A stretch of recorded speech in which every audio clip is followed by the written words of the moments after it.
to give the people what they want. Welcome to another edition of Power to the People.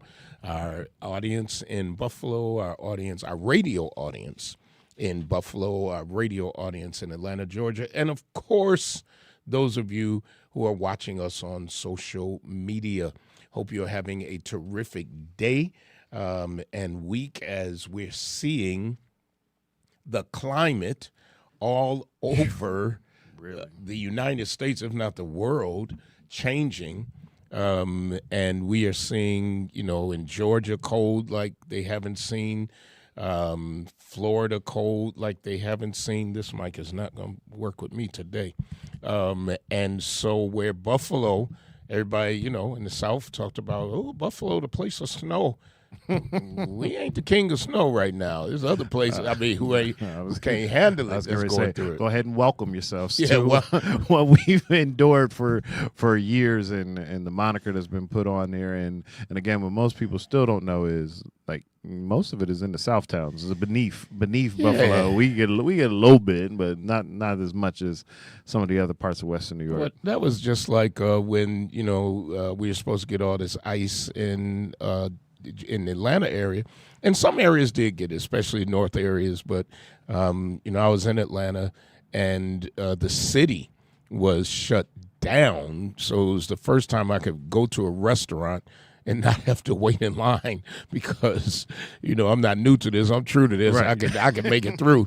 But while other people are denying climate change. PBS is reporting that Trump set to gut U.S. climate change policy and environmental regulations. So some of those regulations on car exhaust, allegedly, and all those kind of stuff, they're talking about kind of rolling back. Now, either God is making a decision to change the climate, or man is messing up the climate. One or the other. It's nothing in between. This isn't just natural progression. Right. This is decades, centuries, at least a century of gases released, of poisons released into the atmosphere, but there's some people who, they don't believe it. Yeah, and I was going to say, you can't really talk about the history of it because you're really only going back to however long the Model T started. So you, like you said, we're talking the last 100 years. Right. And so you really that's your only kind of data points on, well, what can we do? The early scientists era, whoever, I want to go to ancient scientists, they didn't have these problems. Right. They just had regular fire. Well, I look at even cancer and all that, and you go to some countries, or even COVID. I'll take it to COVID. You go to some countries, they did not have a big COVID problem. No. And I have friends in foreign countries that they really don't have a huge cancer problem either. No. Especially those areas where they're not eating a lot of processed foods, where they, because they can't afford them. Right. And so they're eating off the land. Yes. And off of soil that's clean and all that kind of stuff. Yep. So you look at this, there's all these things we're dealing with, especially in the United States of America, that right now this present administration is saying, oh, there's no problem. This is fake news. And not, like I said, not even that. You think about it, we tout ourselves for having the FDA, the Food and Drug Administration, and the EPA, the Environmental Protection Agency, and all of these agencies to do what other countries are just like, no, we just take care of our land. And it's Absolutely. like we have to create all of these agencies because in big business, and, we're a capitalist nation. So, but it's like government had to come in and regulate it somehow. But some of these other countries don't have that problem. They really don't. And so we got all this government and we got all these problems. For our Atlanta folks, I'm reading on, where's this, WSB TV, how lawmakers, it says state income tax could be eliminated in Georgia. How lawmakers plan to replace that money. Now, I don't know. The Georgia state Republicans are behind a plan to eliminate state income tax in stages, but the state would have to get rid of the tax credits used to entice businesses to locate there. That's interesting. Now, I don't know if Georgia really needs to lure. Well, I'll say the Atlanta area. Yeah. They don't need to lure anything. Everything is coming into Atlanta. Right. Matter of fact, I was in Atlanta the other day, and a building was going up, and the construction company was Turner Construction. Oh wow. The same logo as the one here. So I don't know if they're in Atlanta. A lot of our big GCs, like even I think Gilbane and stuff, they worldwide, and like I said, for them it's just one field office or a general office, but they start a company anywhere to get business. I came out of the restaurant and there was Turner Construction sitting right there in your face. And here's the flip side. One of the largest law firms in the United States, Morgan & Morgan, is now in Buffalo. Really? Yeah, so I'm driving past the casino, and I thought I saw John Morgan on the bulletin. As mentioned, driving past. Right, driving past, not going in. And then yesterday, I see a bus stop. It's got Morgan & Morgan. And then a few minutes later, a bus goes by wrapped in Morgan & Morgan. And, of course, Morgan & Morgan is huge in the South. The first place I heard about, and I'm not giving them a plug, by the way, we've got great local attorneys right here in Buffalo, and even some really great attorneys definitely in Atlanta. But the point is, you see this flip where you got Turner there, and I know, but when you look at tax credits, that's where I was getting to, and where a lot of businesses get lured by tax credits. We use our tax credits for a lot of affordable housing. Right. It says affordability is the number one political buzzword this year in the House. And we're talking about the Georgia House. They want to give homeowners property tax relief. In the Senate, they want to eliminate the state income tax, but that comes with a price tag. Senate Republicans, and hopefully I won't hit a paywall, Senate Republicans seem united behind their plan to eliminate the state income tax in Georgia. In year one, lawmakers would eliminate state income tax for all taxpayers. Wow.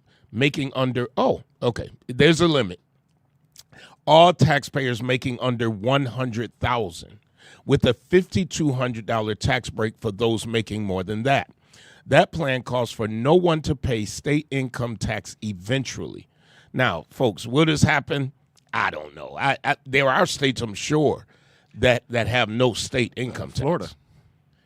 Yeah, but we pay other stuff. I think Florida and Texas. I think Florida, Texas, right offhand. I know those are the big two that don't have state income tax. Because that's why athletes love to live there because there's no state income tax on all of those huge salaries. You got it? No, not.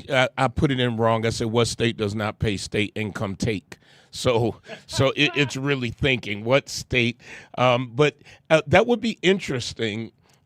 Because, our governor right now is trying to bring down car insurance. Thank you, Governor Kathy Hochul, for that, because car insurance is much more in our area than it is in other areas. Florida, for example, housing insurance is high. I can't even.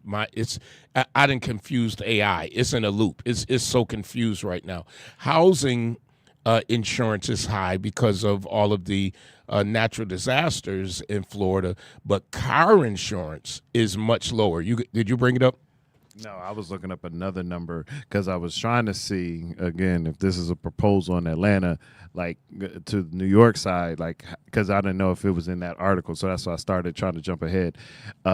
If New York was looking at trying to get rid of state income tax, it would leave approximately somewhere around $45 to $60 billion in the that ain't gonna happen.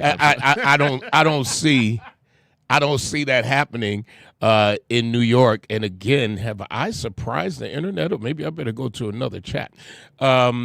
I don't see that happening in our state, but it is interesting that this conversation is happening with the Republicans in Georgia. And I'm sure most people in Georgia ain't going to have a problem with having less taxes. Ron DeSantis tried to get out of taxing housing. Like if you buy a house in Florida, the taxes in maybe my whole computer is in a loop. The housing in Georgia. So lot of interesting things in the news. Go ahead. Hold on, I'm gonna get ready to pull it up. But first of all, yeah, Atlanta. I mean Georgia. I don't know if they can. I mean, they're on a quicker path to get there than us because their amount in their state budget is only about $16 billion. Wow. Of state income tax.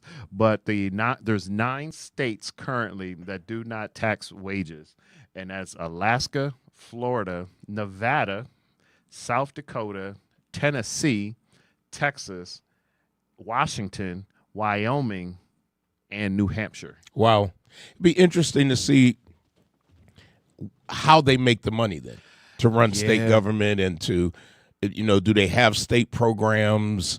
I know without our state, we wouldn't have the affordable housing that we do, that they put into, and some other programs, all of which we kind of depend on now. So it looks like to just quick summary, looking based on here, a lot of these states weigh heavily more on sales and property tax or capital gains tax. Yeah. So when DeSantis wanted to get rid of the tax on house, it leaves the government then without a lot of income, which I'm not against not having income, but at the end of the day, if the government is operating in a way that helps people, you have to have finances to do that. Listen, folks, I know that we teased it a little bit this week, earlier this week. One of our guests that we're going to have, on today is the New York State Attorney General, Tish James. So call somebody, let them know that Tish is going to be on the show. She was in Buffalo to make a big announcement that has been public now about a settlement with TOPS, and we'll let her explain that during the interview. But what was interesting is that the day we recorded this interview with Tish, Attorney General Pam Bondi was in front of a House committee, and Representative Jerry Nadler, who's out of New York, was really giving Pam Bondi, he was kind of reading her the right act, but now I'm just going to say this.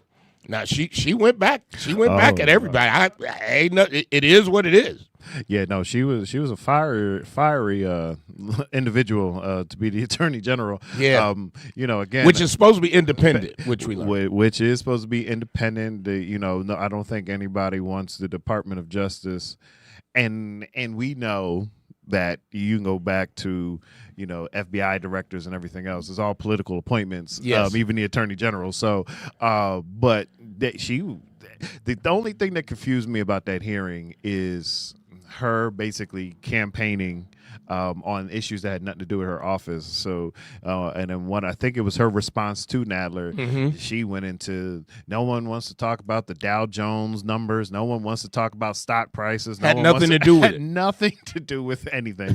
But I guess when you got your speech prepared, you're gonna make sure if we're gonna filibuster and get by airtime in too. Yeah. So they kept bringing up, and we'll play a portion of the clip and then a portion of the clip during the interview. But we'll play the first part of it, and then you can figure out how we're going to cut this in. But they kept bringing what Jerry Nadler brought up was about Tish James and this. I guess some would call it a witch hunt. Others would call it rightful prosecution. It depends where you are on the seesaw. But where she is accused of some type of fraud, mortgage fraud. Yes. Let's just play a short portion of the clip, and then we'll play more during the interview. She held President Trump accountable, and he wants to punish her. And she is just one name on a long list of Trump political enemies that DOJ is reportedly targeting. From Jerome Powell and Lisa Cook at the Federal Reserve to James Comey, numerous Democratic members of Congress, John Brennan, Jack Smith, Democratic officials in Minnesota, Chris Krebs, Miles Taylors, and more. And those are just the ones we know about.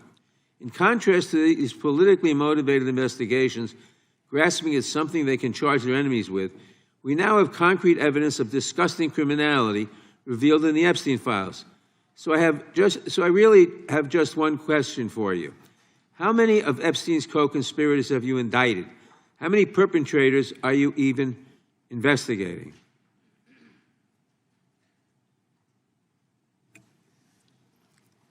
First, you showed it. I find it. How many have you indicted? Excuse me. I'm going to answer the question. Answer my question. No, I'm going to answer the question the way I want to answer the question. No, Your you're going to answer the theatrics are question the ridiculous. way I asked it. Chairman How many have you Jordan, I'm not indicted? going to get in the gutter with these people, How many but have you- I'm going to answer the question. How many have you indicted? Again, the time belongs to Reclaiming my time. the time belongs. I think it's very Reclaiming interesting. my time. I think it's very Reclaiming my interesting. time. And you can When reclaim he your talks time, about they reclaiming my indicted, time, Mr. the Chairman. president said they Close the indicted clock. him Mr. twice. Mr. Chairman, please They stop the sure clock did. and And stop he the clock and indicted- restore his time. Okay, here we go with these. So it's like, the question was about Tish James, which we'll show you all in a few minutes.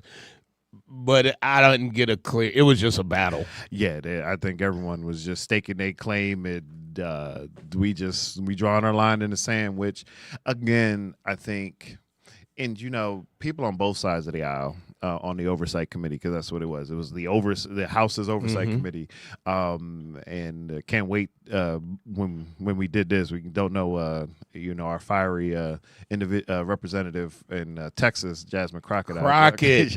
Crockett. You gotta love Crockett. Yeah. So, but I think most people just want information. Yeah. Like we don't care about the grandstanding. We don't care about the political theatrics. Yeah. It's okay. Who's in the Epstein files? Is anyone getting prosecuted? Yep. All right. Yep. If this is this, then what's that? And if Yep. this is this, then what's that? Like, to drag this out through multiple committees. And again, it's the role of government. But again, we're not getting any new information, and that's what's frustrating. Well, what the Dems did is that they concentrated on the Epstein files. Right. And then the Republicans concentrated on the great job that Yes. ICE and others are doing Absolutely. and all of that. And and it's like you said, it's politics. Yeah. It's what happens when one party has control Yep. of everything. And that's why, yeah. Before we go to the interview, I know that this is a few days old, but India Walton, and she's the running mate. Delgado, Yeah.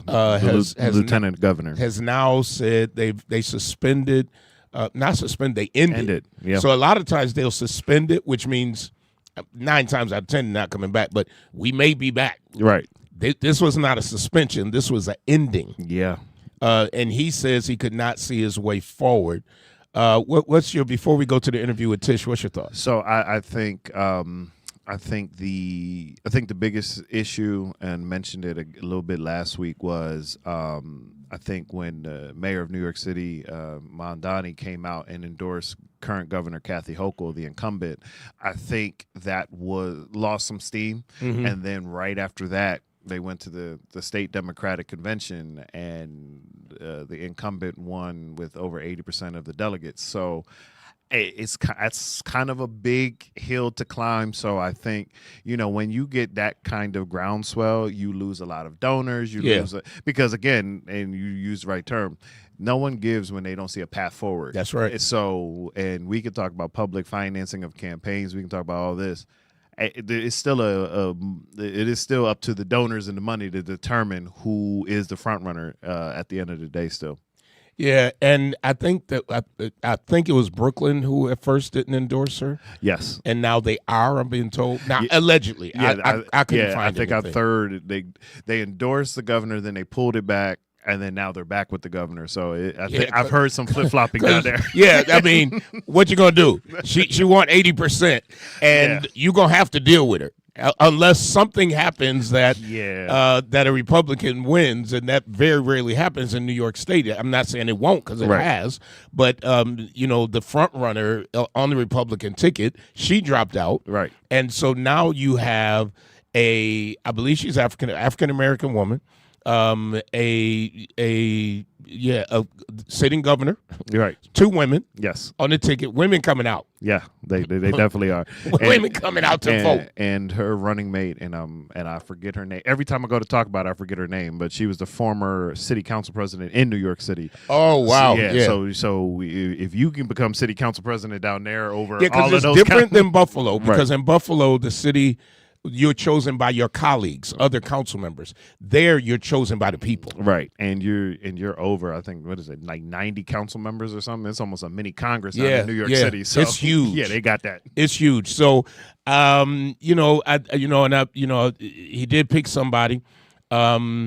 So I'm reading some sources. New York Times says Mandami backed Kathy Hochul because he believes their partnership has delivered concrete progressive gains. You just got there, but it's cool. I ain't mad at you, especially on universal child care and affordability. They do agree on that. Yes. And that she is now governing in a more transformative,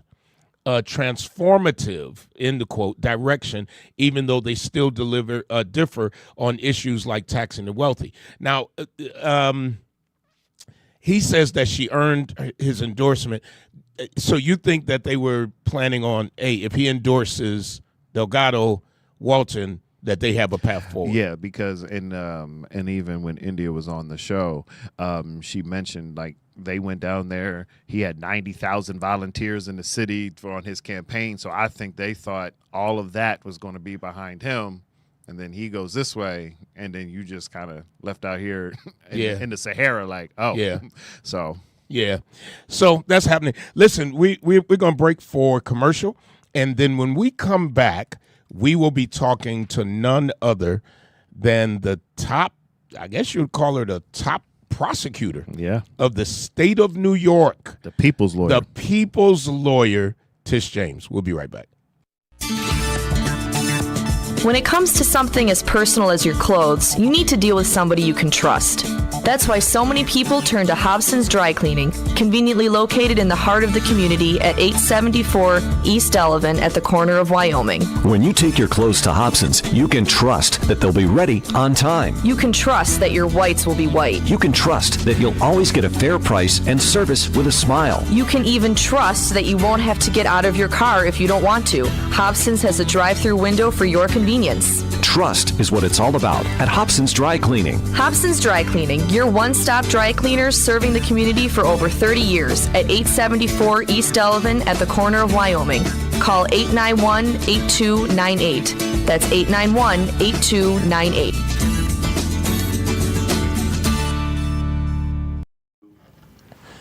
As promised, listen, I have a terrific guest. You know, we've had everybody on. I've been able to get the governor on. We've been able to get people from the federal government on, but this is a great snag because she is in Buffalo and she's here with an announcement. And you know, she's a friend of this show, and we really appreciate all that she does in the state of New York. And it is none other than the state's Attorney General, Tish James. Welcome to the show. Thank you, Pastor. Thank you for having me. Listen, I want to talk about you. And where you came from and when you got your law degree, stuff that most people might not know about. They just see you on TV, national TV, state TV. Tell us about you, where you come from. Brooklyn. Are you really? You're New York born? I'm Brooklyn all the way. Wow. Born and raised in Brooklyn, New York. And went to high school, everything? High school and everything. Only left it for 3 years to attend Howard University School of Law in Washington, D.C. Wow. And missed it so much when they left me in Washington, D.C. I sat on the stoop of a place where I was renting and cried. And went back? And then after I graduated, went back to New York. So you ran back to New York. You run back to New York. So many people who go away to school don't come back to their, home. You wanted to come back to New York. I wanted to come back. D.C. is small, very small, and everyone knows one another. And I ran through D.C. in a matter of weeks and said, "Wow, that's okay. That's it. That's it." So you graduate from law school. Yes. You go back home and you do what? I wanted to be a social worker.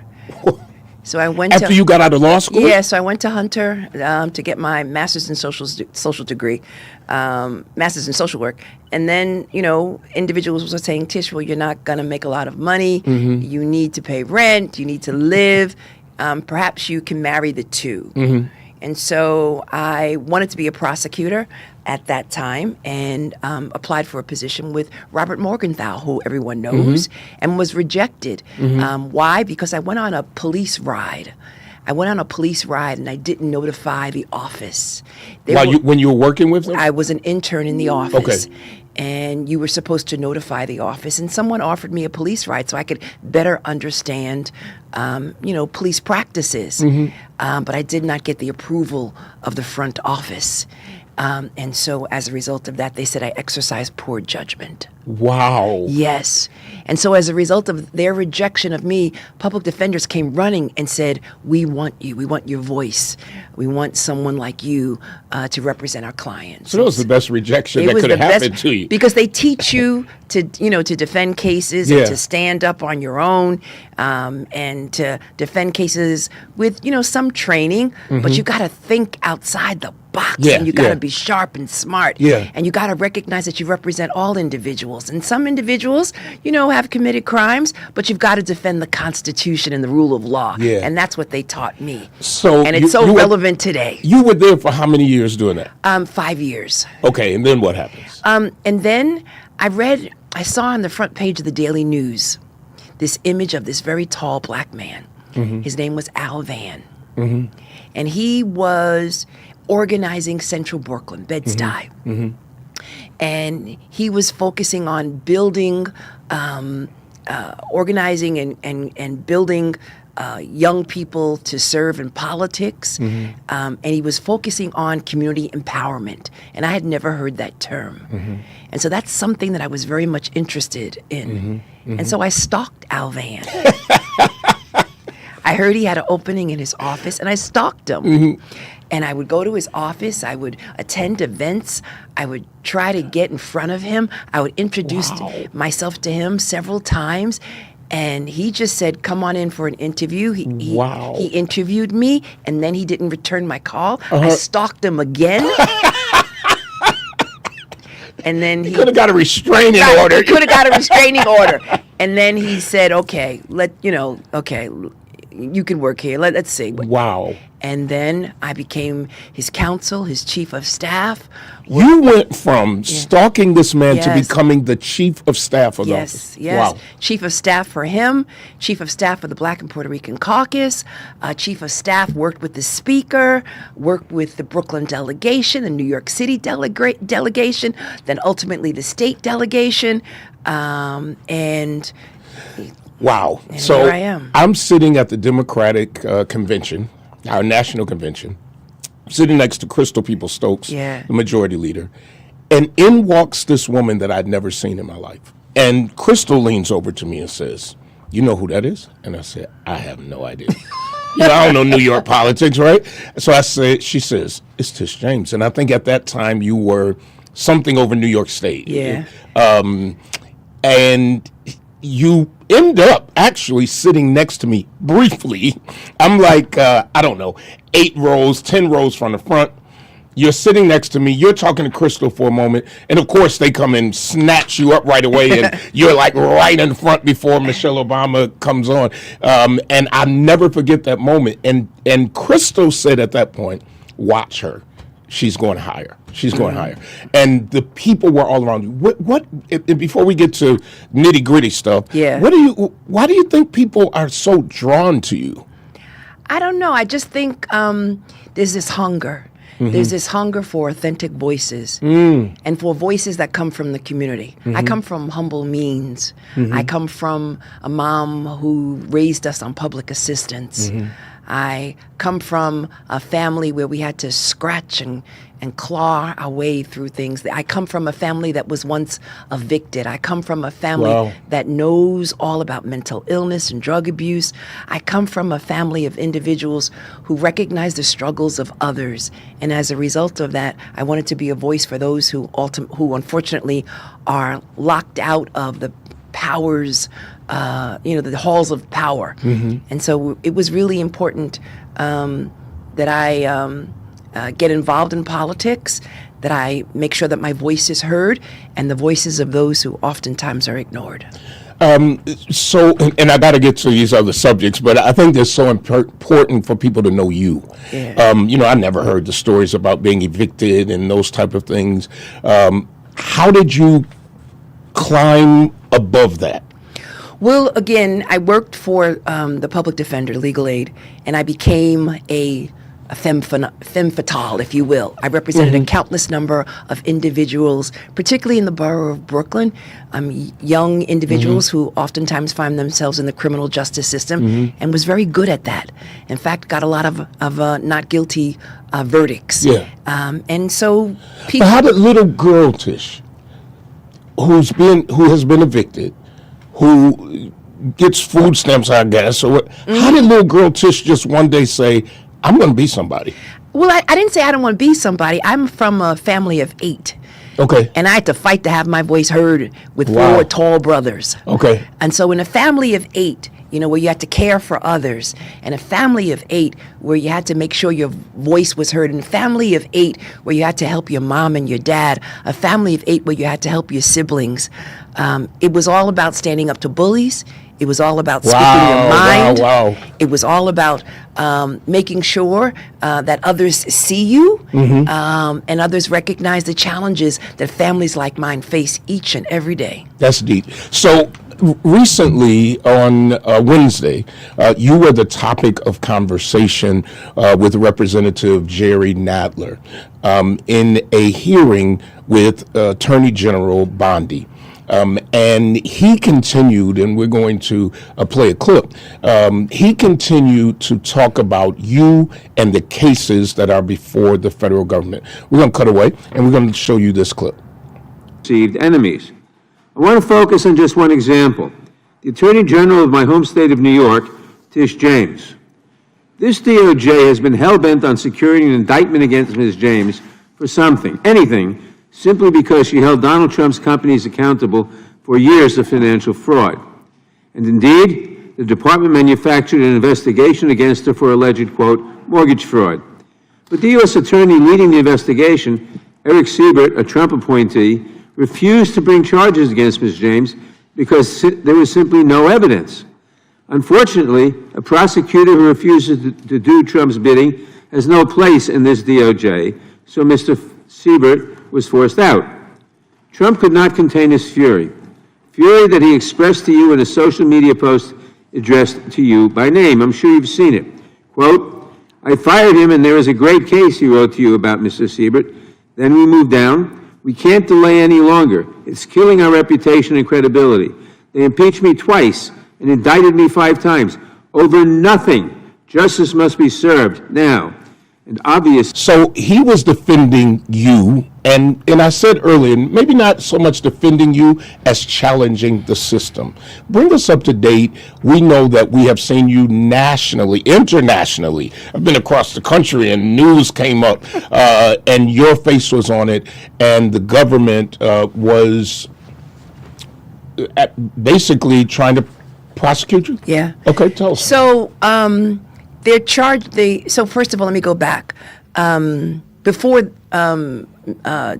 Donald Trump was the president of the United States, there was a hearing with respect to his finances, his real estate holdings, and his practices. And there was a congressional hearing, and they talked about allegations that, in fact, he had engaged in all types of fraud with respect to his business practices. And they indicated, his attorney, Michael Cohen, at the time, indicated that it would basically be up to New York to investigate and to see whether or not he violated any state laws. His lawyer suggested. His lawyer, Michael Cohen, at the time. His former friend. His former friend, who's now trying to be his friend again. So it was incumbent upon me, as the New York State Attorney General, not to turn away from allegations of fraud. It was incumbent upon me. I took a charge to uphold the law and to ensure that New York State laws are followed without fear and without favor. So a number of individuals called upon me to investigate. But you didn't initiate this. No, during the campaign, people said you should look at it. In fact, all throughout the campaign, people said you should look at it. And so it fell on my lap, and I could not look away.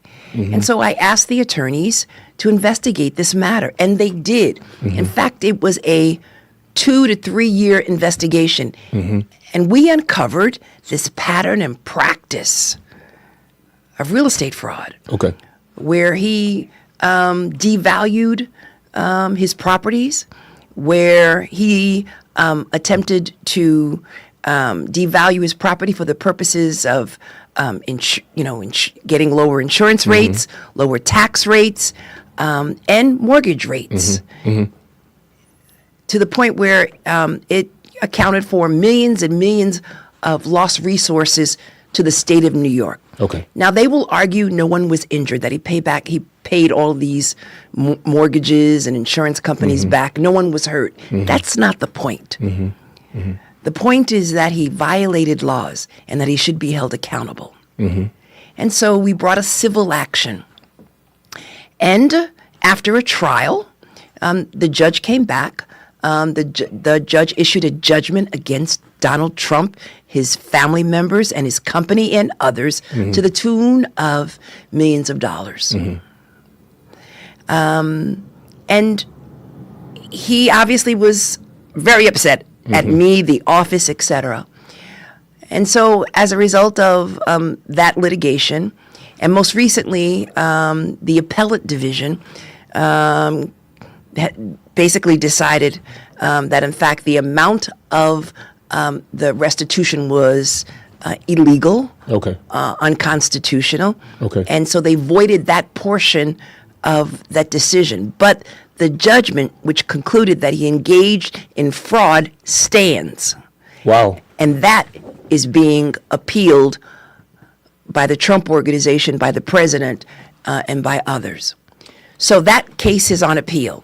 So he becomes president, and he forms this retribution committee, if you will, and he says, go after my political enemies. And he says the quiet part out loud, specifically Letitia James and others. And that's exactly what they did. So they manufactured a case against me, and they sent it to Pam Bondi, who is the Attorney General for the United States. Thus the reason that who is supposed to be independent of the president. She's not supposed to act, the Department of Justice is not supposed to act as the personal attorney for Donald Trump.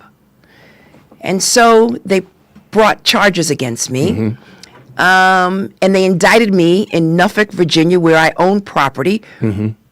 And they said that I engaged in mortgage fraud, which is absolutely ridiculous. So you own property in Virginia? Correct. Why in Virginia?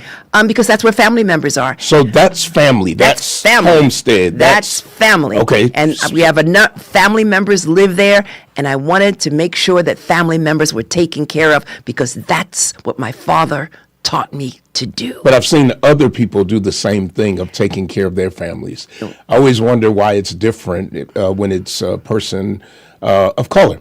Well, and there was an article in the New York Times written by a number of black women who said, this is what we do.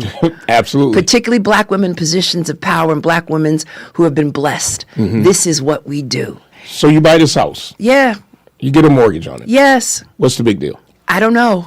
You've got to ask DOJ, and you've got to ask Donald Trump. So they indicted me. Then the woman who indicted me, Ms. Halligan, was illegally appointed. And so the indictment, based upon Ms. Halligan's work, was invalidated. So that case is currently on appeal. Okay. Then they attempted to indict me in 2 other counties in Virginia. On the same exact thing? Same exact thing. Okay. The grand jury said no once. They did it again. Grand jury said, nope, we're not indicting her. This is not a charge. It's important to know that before Ms. Halligan indicted me in Norfolk, there were some staff members who said, there's nothing there. She did not intend. And that's important because the law says you have to intend to engage in mortgage fraud. What I intended to do was provide for a single mother with babies. That's what I intended to do, to provide a home for them. Yeah. And it was not any mortgage fraud. It was love. So you take out a mortgage, and they're saying you did specifically what that they're saying is fraud. Correct. What are they alleging? They're alleging that somehow I claimed that this was my primary residence, and that's not my primary residence. We all know. And you were elected at the time, right? I was elected so everybody as a New York knows State where attorney, you're. and everybody knows I'm from Brooklyn. Right. So again, this was not my primary residence. Not by no means. I am Brooklyn born and raised, Brooklyn through and through. So And I'm interested in the person who's there. Have they been harassed? Have they received any? Yes. And I don't know why that popped in my mind, but Yeah. sometimes other people are affected and we leave them off. Yeah. So my niece, my great niece, she's been harassed by, loyalists to Donald Trump MAGA. They've come by the home. She's been fearful. The kids are fearful. They're small children. We had to relocate her. It's been a problem. So you did have to relocate. Oh, yeah, we had to relocate. Unfortunately. Yeah. And so my heart breaks for her and her children, Yeah. especially because I know being in politics, a lot of people don't consider the family. That's right. And how it affects the family. And I think, she's not perfect. Right. There have been stories about her. Really? Yeah, she's not perfect. But this was my attempt to get her right. But she's not the story. But they made her the story. And so she was embarrassed. She cried a lot. She was afraid. But she's in college. And that's the good story. Good for her. And she's 6 children. She's 3. Three children. And she's in college And she's in college now, trying to get her bachelor's degree. She's back on track with her auntie helping her, stabilizing her with a home. We never told a good story. Yeah. And so Yeah. in the event that they're successful in indicting me, I'm going to tell the story. Because they can still try to indict you. Still try to indict me. I'm going to bring those babies into court.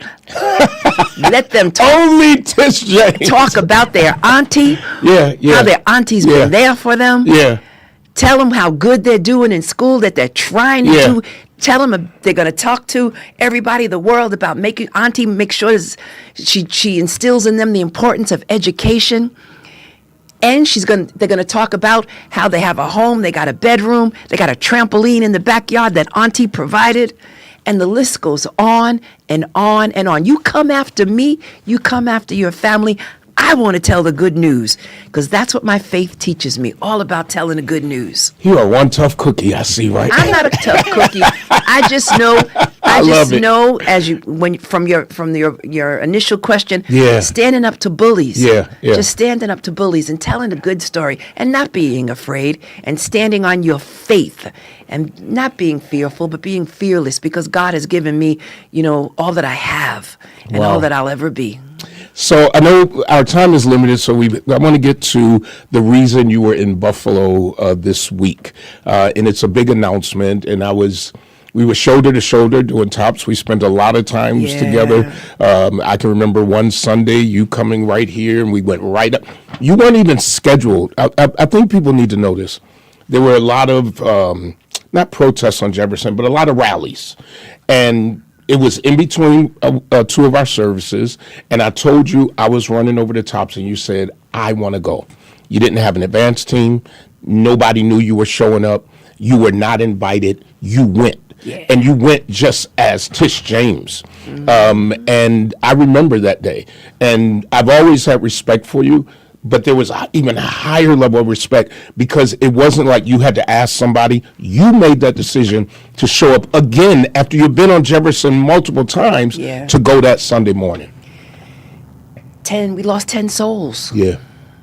10 innocent angels as a result of hate. Yeah. And so I'm here today to announce a settlement with this means manufacturer that basically manufactured a product that can basically turn an assault weapon into a weapon that can fire, assault weapons at rapid pace. Yes. And it's in violation of state law. And so they've agreed to settle with us, with the private plaintiffs, and with others, individuals who have been injured, with the 10 families who lost loved ones, with those who have been injured, and those who were traumatized as a result of that terrible incident, to the tune of $1.75 million. Wow. Which will be distributed amongst all of the individuals. And the private plaintiffs, again, these families, members, they also have brought litigation against gun manufacturers, and they have settled their cases as well. So this is, again, more good news. So I know by the time this airs, this will have been announced. How did this come about? Was this from your office that pushed this? So it was joint. It was our office who filed the lawsuit. I made a commitment to those families that I would seek justice. You did. And I'm here to say that we did. And then the families also hired private attorneys, and they sued as well. There's also a lawsuit by the families, private plaintiffs, who sued these social media outlets, these platforms, and those cases are ongoing. And they may be settled. They could be. They could be. Right. But we did a report, as you know, the governor basically commissioned us, made a reference to us to investigate the role of social media platforms. And we did this report, we reviewed documents, and we made some recommendations, some federal recommendations to reform laws, particularly some of these platforms that focus on violence and extremism. And one of the recommendations is to reform Section 230, which basically provides immunity to a lot of these social media platforms. So that will be distributed, you said, to families, Yes. and we know money will never replace their loved ones. Not at all. But at least they have something to continue to live on, because many of them are still, I wouldn't say many of them, all of them are still hurting. Yeah. Every single family. But you talked about others who were injured. So Correct. it's not just the families. It's not just the 10, even though they'll get the bulk of it because it's based on the extent of their damages, and given the loss of life, the 10 will get the most. Then there's 3 others who were injured, and then there were others who were witnesses who, as you know, protected innocent individuals and hid them from harm. And they too, as a result of the trauma that they experience, will also benefit. So the people who will benefit, they had to come forward to let your office know, or somebody, a lawyer The or attorneys, somebody, the attorneys, that they had been injured in Correct. some type of way. Correct. And this is a payout right to the families and Correct. those injured. Correct. Have you seen in your career a settlement like this before? So there have been, settlements all throughout the nation. We are working with Giffords. We are working with Everytown. And as you know, as a result of mass shootings, Everytown and Giffords has been very active in getting some type of justice for family members. So there have been other judgments, and hopefully we can stop the flow of violence as a result of gun violence in our nation, senseless gun violence in our nation. So this is a manufacturer who must be making a lot of money. A lot of money. To settle for this amount.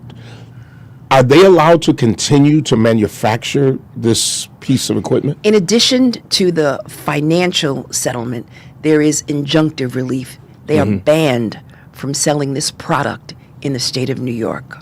Only in the state of New York? Only in the So state of New somebody could go to Georgia They can and go to, correct. buy it and bring it back. Correct. Are there laws strengthened to prosecute those who bring that back into New York, bring that product? They can no longer sell that product in the state of New York. Before they could? Before they could, but as a result of the settlement, they are now banned.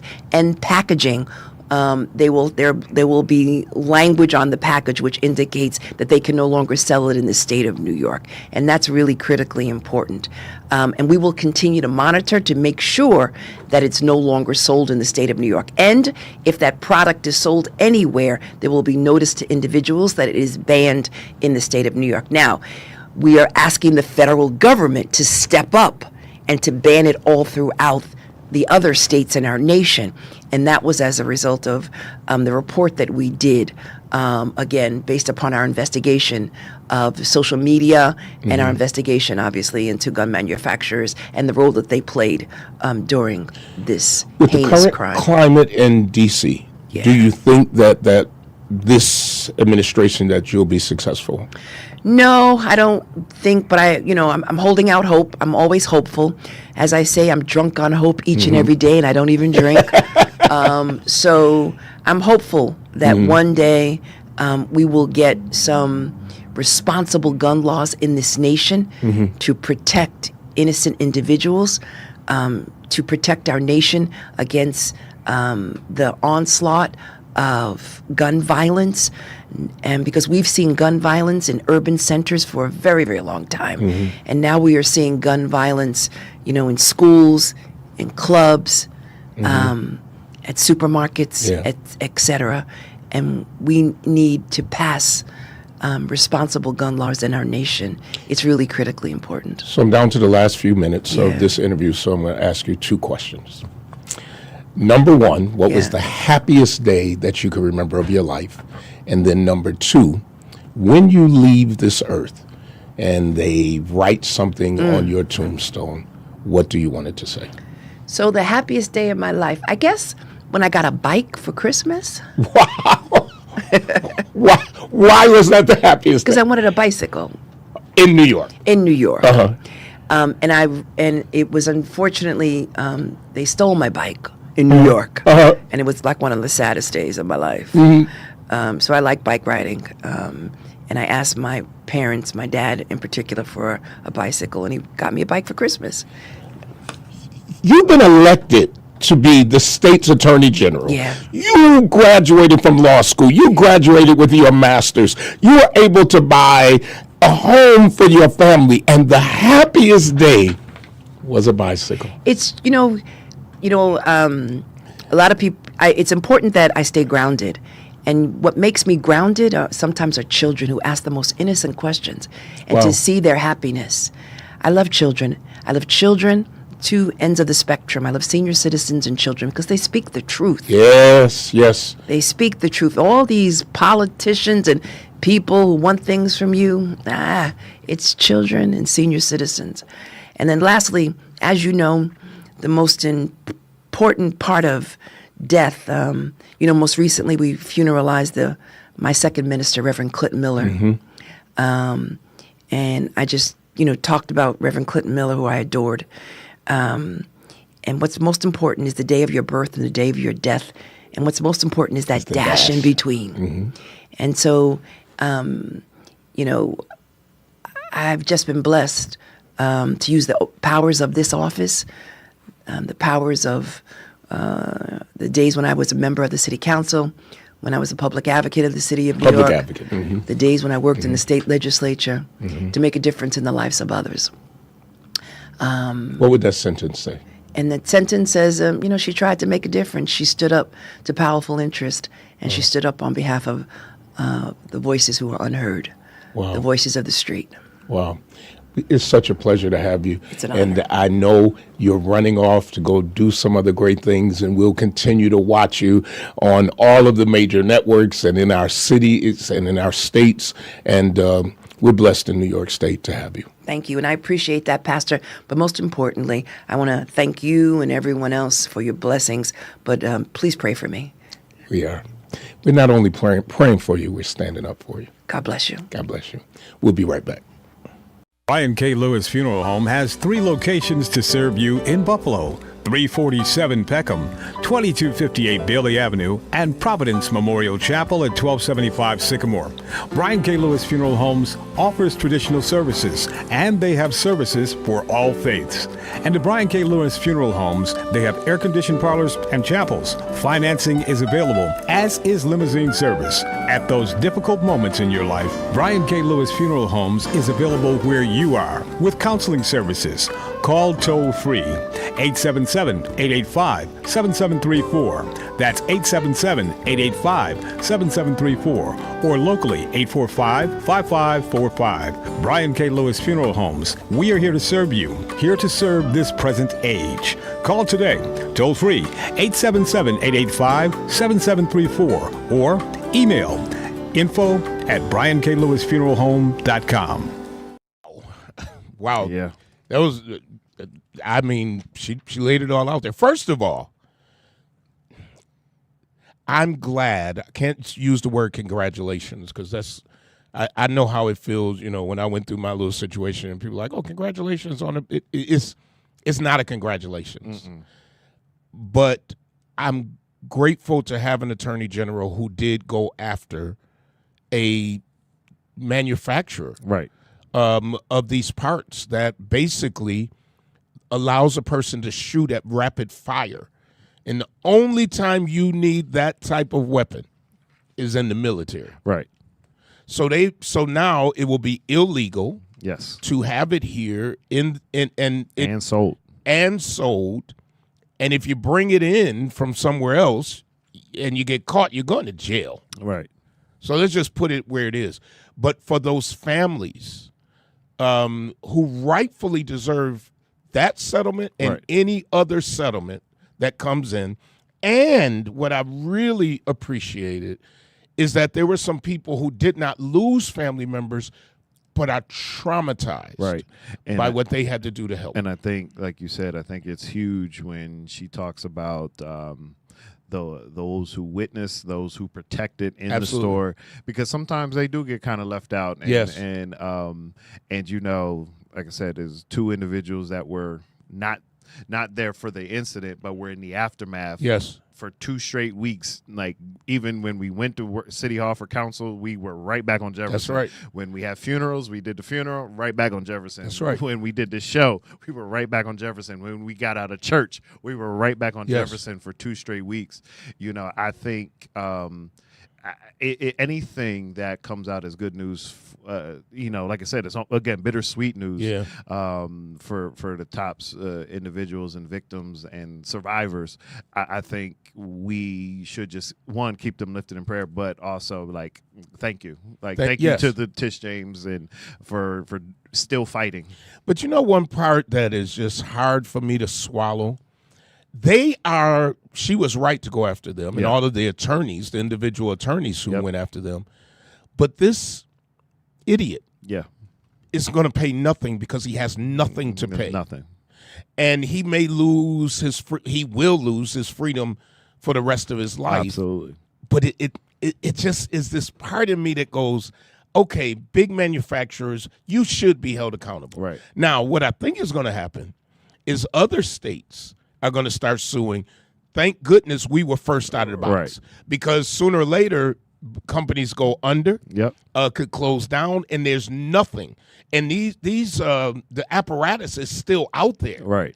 And so maybe you can't buy it in New York State, but you can go down to Florida, you can go down to Georgia probably and get it. And even for here, Pennsylvania, like I believe, like, you know, the idiot, the top, you know, this idiot, he is from Binghamton, Broome County, which I drive through quite frequently going back home.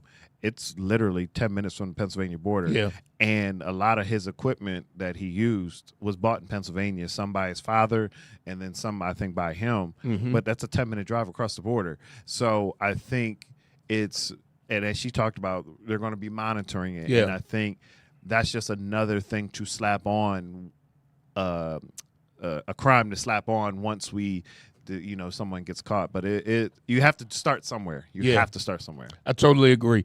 Listen, how much more time we have? What do we have? We got 3.5 minutes. All right, so I want to do something a little different.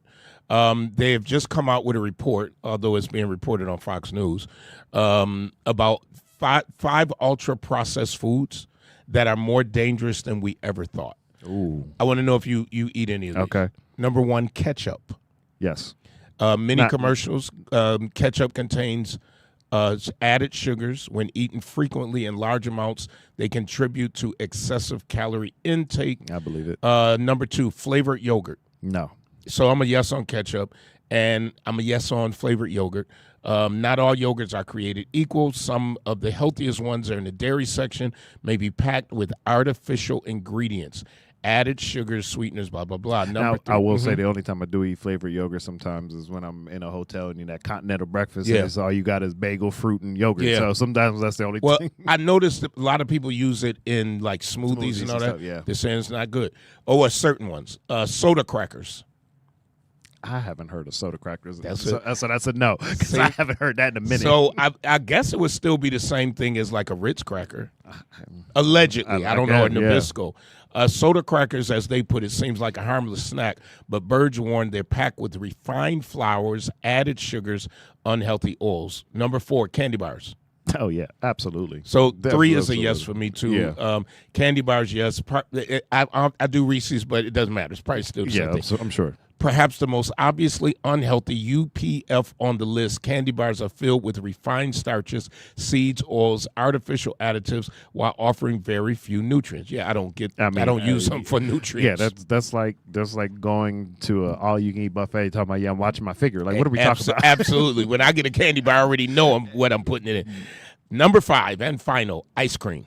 Oh, absolutely. Cones. Sorry, ice cream cones. Oh, the ice cream cones? Yep. Oh, yeah. Absolutely. It says, while ice cream is not on the list, factory-made cones can be just as concerning as ice cream, if not more so, due to their ultra-processed nature. I can believe that, but I don't. And so to that point, I won't eat store-bought. Like, I prefer when going to an actual ice cream parlor and they actually make homemade waffle cones. So that's a difference. Well, and they're showing the waffle cones. These cones are typically made from refined flours, added sugars, unhealthy oils, and a range of artificial additives. I hate to end the show on a bummer. You got to have a hamburger with a mustard or olive oil or that sounds gross. Vinegar. I don't know. Yeah, I'm getting worse. You get sometimes that's when, and honestly, I'm sure ketchup isn't bad if you made it yourself, because even when you do like a homemade barbecue sauce or certain sauces, like, it's much better and tastes better. So yeah, again, and I'm still trying to book the naturalist, right, so we can have this deep discussion. But if it's the more homemade you can be, the better, of course. It is. And, let me qualify. I'm not vegetarian. I'm not pescatarian. I eat what I want to eat. I've been trying to eat better. But I have to admit that I have been eating some processed food. Yeah. Like, so like the chicken, well, it's not really chicken. They don't put the I in it. Whatever is better than chicken. No, there's something missing the E. It'd be chicken. Right, something. So at the end of the day, I know people have commented, oh, that's processed, and I get it. I'm not all the way there yet. For the record, let me say it before we go off.